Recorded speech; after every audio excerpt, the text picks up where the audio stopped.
In this section of grammar, we are going to look at the vocabulary that we use to provide reported speech.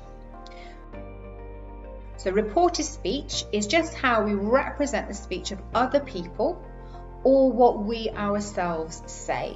And there are two main types of reported speech: direct speech and indirect speech.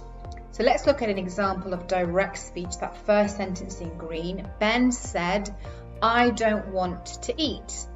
We are reporting the direct speech, exactly what he said. I don't want to eat. You can see that we've used speech marks to show what he said, word for word. The indirect speech, this is the second sentence. Ben said that he didn't want to eat. We're just reporting what he said, but this time we are giving in our words. He didn't want to eat is what he said. Speech reports consist of two parts. We have the reporting clause and the reported clause. So the reporting clause, Ben said. The reported clause, that he didn't want to eat. The reporting clause tells us who said what, and the reported clause tells us what was said.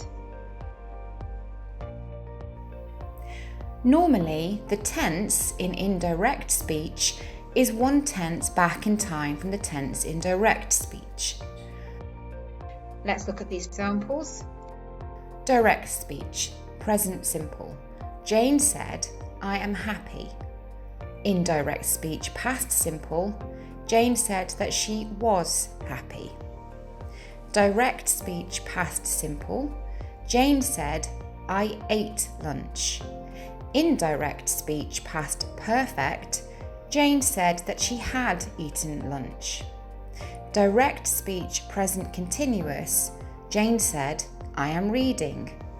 Indirect speech, past continuous. Jane said that she was reading. Direct speech, present perfect. Jane said, "I have been there." Indirect speech, past perfect. Jane said that she had been there. And that's the vocabulary that we use to provide reported speech.